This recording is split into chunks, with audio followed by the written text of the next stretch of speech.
Assalamu alaikum. Hello and welcome to the Mansuri Show. I am your host, Arif for Mansuri. We are very honored to have a very special guest with us today. We have a very extraordinary individual who has dedicated his life to empowering and uplifting others. He is a very visionary entrepreneur, a very compassionate philanthropist, and somebody who has touched and improved or transformed the lives of countless people around the globe. He started his entrepreneurial journey at a very young age of 13 years old, a very inspiring beginning. Since then, he has built an incredible legacy through his innovative projects such as Super Technology Limited and his groundbreaking initiative such as Rehan School, which has taught or educated millions around the globe free of charge. So, ladies and gentlemen, I would like you to join me in welcoming Rehan Allahwala to the Mansuri Show today. Thank you so much for joining us. Thank you for inviting. So, before we begin our conversation, let's watch this short video that shows your incredible journey throughout the years. He is an entrepreneur with a seemingly insatisfiable appetite for starting new businesses. At the age of 13, he founded his first company called Pakistan Computers in Pakistan, and by the age of 16, he created Commodore computer accessories including voice digitizers, modems, and speed increasers whilst he was in high school. Rehan Allahwala is the expert in the field of VoIP, ERP systems, CRM systems architecture, VoIP network design, and international marketing. He regularly speaks on these topics in conferences and seminars around the world. Rehan Allahwala is the keen contributor in philanthropic works and supports various NGOs and charity foundations. He has said, "Let's create a platform that unites humanity and creates equality like never before." Allahwala Sahab, I would like to begin by asking you about your early life. As I said, that you started, at a very young age. Actually, you started selling stationery and candies at the young age of 8 years old. And by 13 years old, you had already started a business selling software for Commodore computer. What inspired you, at such a young age to begin your journey into entrepreneurship and business? Thank you so much for the opportunity. The answer is very simple, but not a lot of people like it. But my real answer is that it was boredom. I was just bored. It was frustrating. There was no television to watch. I didn't like to read books. There was no VCR to watch, movies. There was no Cartoon Network. So I was doing kind of an apprenticeship at my teacher's place where I used to buy computers from for a year.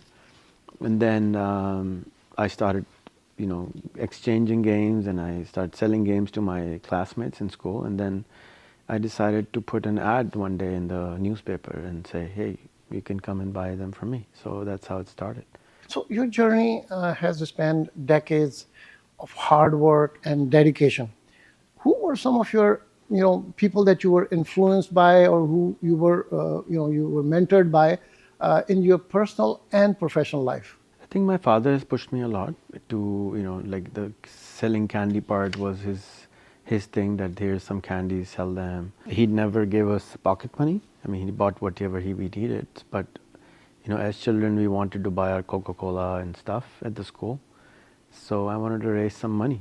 And that's how I started selling stationery in the classroom. And then I wanted to buy magazines for computers and other stuff for computers. And I didn't have cash, so I had to be creative to make some money. And whatever I would make, end of the week, I would just go buy some magazines and learn more about what's happening in the world. There was no internet. That's how it started. Allahwala Sahab, you have started over 50 ventures across different industries, across different countries. There are projects that are very innovative projects such as the Super Technologies Limited. There are these groundbreaking initiatives like Rehan School. So which of your projects do you think had the most impactful, and which ones do you really think that these were the best projects that you've worked on? I think of a startup as can only be done by a mother, not by a father, because the mother has to be available for the startup 24 hours a day. The startup starts to cry any time of the day. Whenever you have a new baby, you're all excited about it, at least for the first 2 years. So I was always excited about all my projects, most of them at least. And the impact, like the reason I started Super Technologies was because I always wanted to have a global organization in my hands. I was inspired by Unilever, I was inspired by Colgate-Palmolive, Nestle, that how can they run organizations in 130 countries? And my father says you can only run a business unless you sit over there yourself physically. So I wanted to find out what's the magic ingredients that they have and we don't have, that why can't we have a global organization in 100 countries, right? So I've always been moved by that. So I was 19 first time when I actually went on a business trip to Turkmenistan.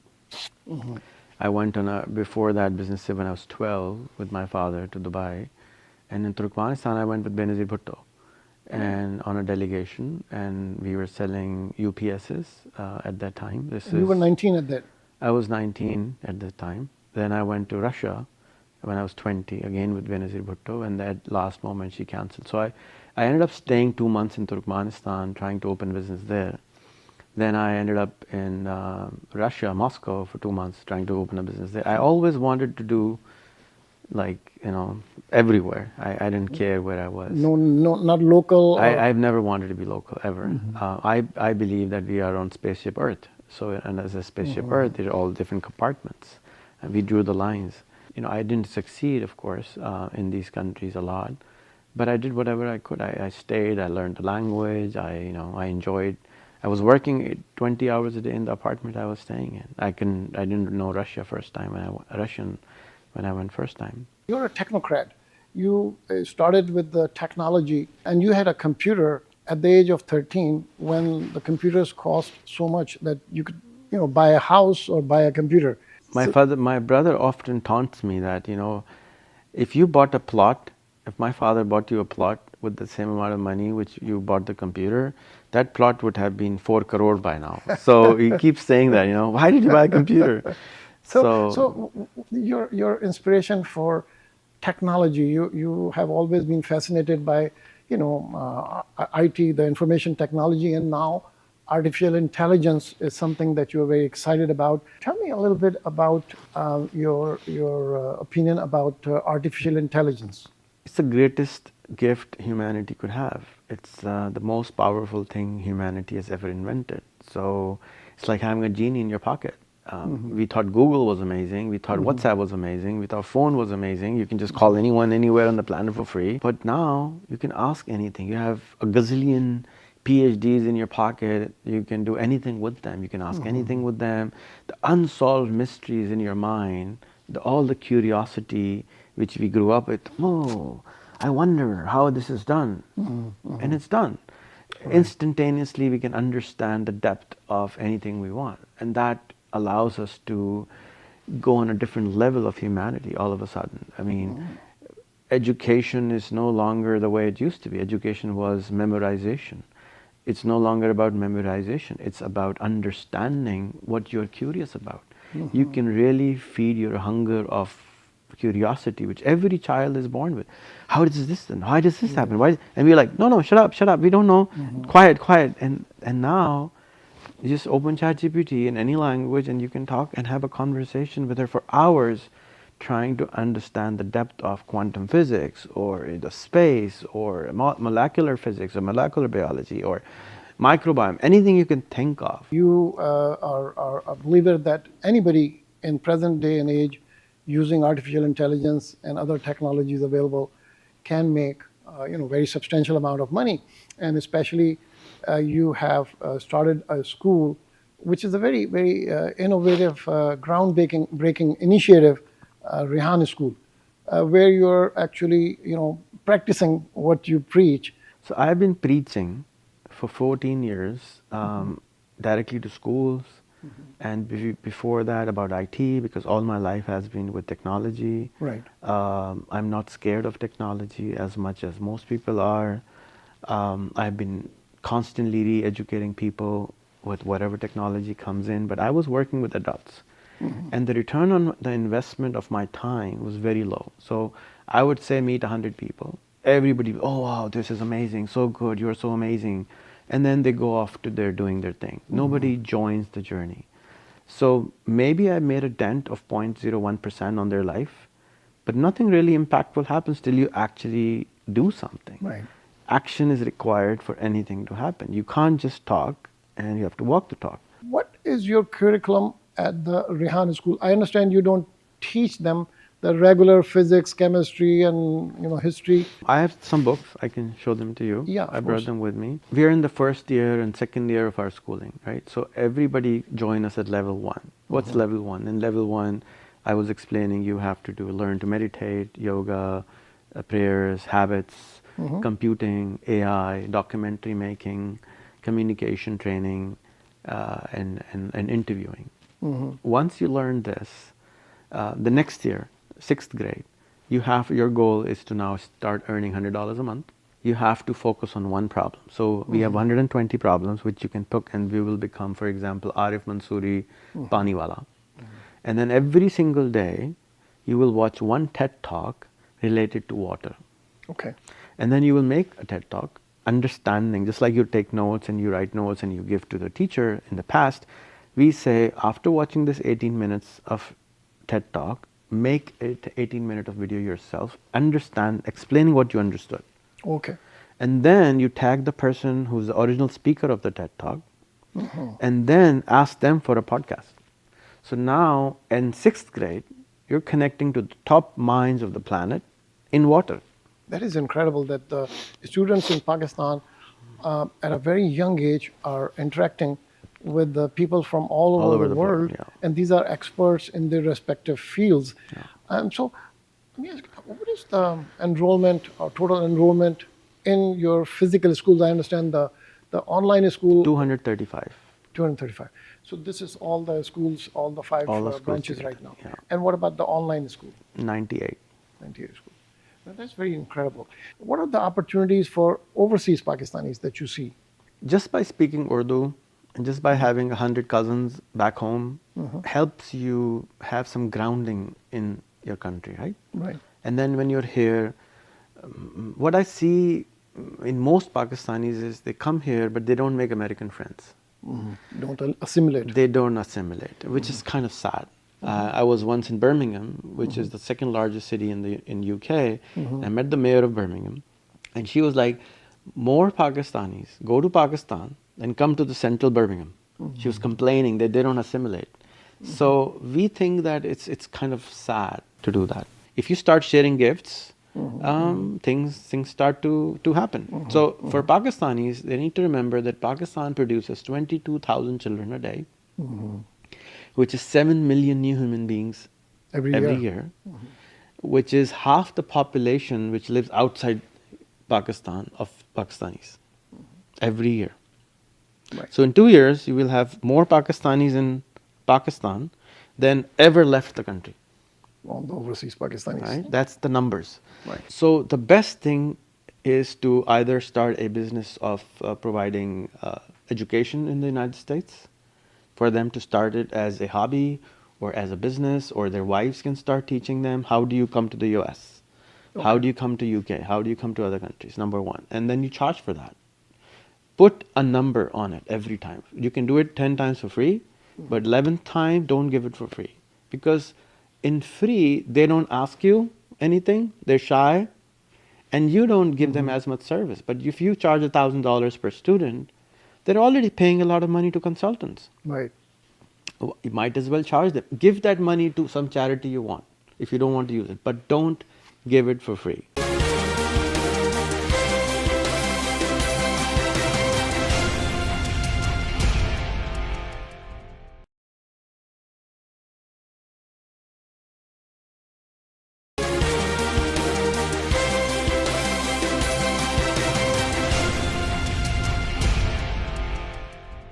most of the overseas Pakistanis are settled here, but every now and then we feel like, in order for us to give back to Pakistan, we owe a lot to Pakistan. Some of us have this idea that eventually we will go back and settle in Pakistan. What would you like to tell those people? So two things. One is you want to give back. The best thing you can give back is your knowledge, Right. is your information, is your network. These three things. Information now anybody can get, but there are nuances in information which AI is still unable to do, right? So second thing is your network, your friends. But in order to give friends, you want to trust the other party that they won't abuse your friend. And the third is your knowledge, meaning mentorship, Right. love. So you can adopt a school, a low-end school in Pakistan for $1,000 a month with 50 to 100 students, which is very low cost, and you can just take over the school. The Pakistanis act or start a travel business, maybe take some tours, do some business, and first they have to trust that it's possible, because most Pakistanis themselves don't want to go there as often, and because they're watching a lot of TV. What are some of the projects or ideas that you're excited about? And in addition to what you just said, What I am excited about is AI. AI has the power to educate everyone in Pakistan. Everyone in Pakistan is now an Einstein. Right. So if you want to give back, get them. We have a project called One Laptop per Pakistani. You can donate for that. We have a 501c3 here. One laptop costs $40. And what we do is we take that money, but we rotate it. So we give laptops for $4 a month with warranty. So you give us $4. Whatever money comes back, we rotate it back. So when the money comes back, we give another laptop. These are used computers, which we give with warranty for 1 year. If it breaks, we give them a new one. You buy it around half a price, and then we clean up, put a warranty on it, give a nice bag and everything, teach something, and then we give it that. So they can use ChatGPT on it. Similarly, we want to start mobile programs so people can come and buy mobiles. Because again, 50% of Pakistan does not have a smartphone. And the internet is extremely cheap, but they're not using AI to learn, to excel, and that's something which I think can be really empowering. I'm excited about opening 10 new campuses in Pakistan, micro campuses. I'm excited about opening at least 10 new countries to our school. We want to take it to 100. I'm building a new future city right outside Karachi, which I hope will look like Disney World, and it'll be a school campus, a learning, earning space for a lot of people. what message would you like to share with our community, Pakistani community in Pakistan and overseas? We have one life, and as far as we know, we are very powerful human beings. Human beings are very powerful, and we can really do something. Stop watching TV is what I ask for, and then spend an hour a day find a mission, sit with ChatGPT, find a mission in life, find one problem which is with 10 million people, and start working on it. And then when you look back at your life in the next 5 to 10 years, that's what happened to me. I just started with a mission. I had no idea what I'll be doing, but that was 15 years ago. Now I'm doing this, and it feels like it's doing something. So have a mission in life, get out of your comfort zone a little bit, very, very little bit of it. Read the book Atomic Habits if you like to read books. Connect to one new person a week in Pakistan or here, and find a purpose in life. And don't waste your life watching Netflix and TV, and find a purpose. When I was coming over on this flight to you, this young man next to me was watching a movie about Afghanistan. It was very sad to see me to see the quality of life they were portraying to an American, what Afghanistan is like and Pakistan is like, which is not true. Right. And the reason they are able to do it is they can't do it in Paris, they can't do it in London, but they can do it for Pakistan, Iraq, and Afghanistan because nobody really knows about it. I was talking to this man in Silicon Valley. I think he's probably a billionaire. And he said, I have not heard the word Pakistan in 20 years. And he lives in Silicon Valley, which even has a radio channel in Hindi language. There's Indian food everywhere. He had never had a nahari. I took him out and he barely took a bite of nahari. So my point is, reach out. We are only 2.7% of the world, but this is who we are, and we can't change it. We can't change our color. We can't take out Pakistan. At least for the first generation, it sticks with us. And we all waste our time watching television and just talking about things. This is an agreement I did with myself, and I recommend everyone. Make an agreement with yourself from tomorrow or today. Don't talk about anyone else except yourself and the person sitting in front of you. You can't fix everyone. You can't even fix your wife. You can't even fix your children. You can't fix your father. You can't fix your brother. Why are you trying to fix the world? You can't fix anything. The only person you might be able to fix is yourself. And that's where Rumi comes in and says, first I was very smart. I tried to change the world. And then I became a little bit wise and I started to change myself. So if you start working on yourself, you will see the impact. Unlock your social media. Start reaching out to strangers. I've been to 86 countries. I've lived in 7. I'm a resident of 5 right now. The world is exactly the same everywhere. Every country has similar problems. We all have similar issues. We all have similar fights. It just sounds different. Right. Spending $2,200 billion a year on trying to protect our stupid little ideas from other country is the stupidest thing humans can do. I don't think it's even, I can't even say it. It's how stupid this is. That we spend $2,200 billion a year on trying to protect our ideology. I'm better than you. Just like a school bully. I'm better than you. Right. If you don't listen to me, I will hit you. Same thing we adults are doing. This is the stupidest thing humans can do. Please help fix the world better for your akhirat, for your dunya, because it will give you both. That's all. If you don't want to do it, there's a great show on Netflix. Start waiting for you. Well, what a fascinating conversation it has been. Rehan Allahwala Saab, your story is truly inspiring. And you've shown that with the vision, with the resilience, with dedication, you can do and achieve great things. I would disagree with you. I don't have any visions. And again, I will give you a quotation before you end from Rumi. जब राह पे चला जाता है तो राह नजर आती है. When you start walking the way appears. So stop worrying about what will I do. Start doing it, and you will find a way. When you're on a highway driving, you don't see the road, and you go 10 miles further. Oh my God, where did this come from? Exactly the same way the life works. We don't know. When you came to America, I'm sure you did not know who you will marry, what you will do.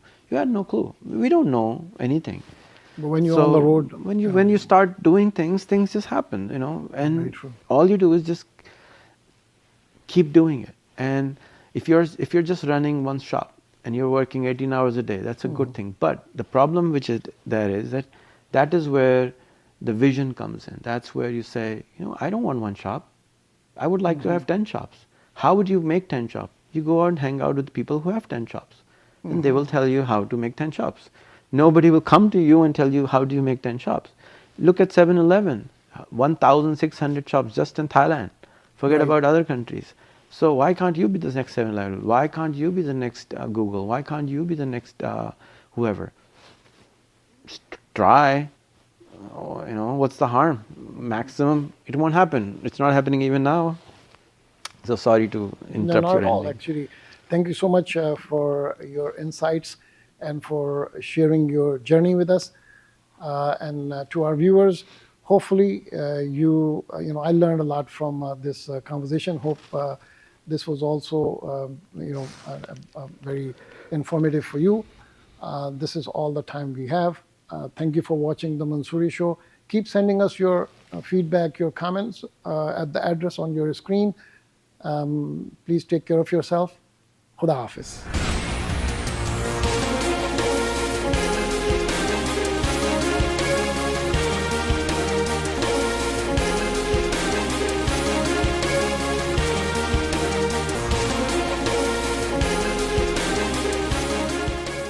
Parents, show your love with Tahir Halal Kids Multivitamin Gummies, made in the USA and certified halal. Delicious and packed with essential vitamins, these gummies keep your little ones healthy, happy, and full of energy. No fuss, just fun, because good health should taste great. Tahir Halal. Love, nutrition, and care in every bite. Tahir products आपके खानदान की सेहत के लिए बेहतरीन हलाल vitamins और supplements खालिस, मियारी और फखर के साथ अमेरिका में तैयार करदा। Kaba Fusion is a pharmacist-owned, patient-focused team of professionals with over 30 years' experience providing intravenous medication to patients in the comfort of their own home. Founded by Dr. Sohail Masood, Kaba Fusion has 7 state-of-the-art pharmacies located across the country. Visit us at kabafusion.com to learn more about the benefits of in-home infusion therapy.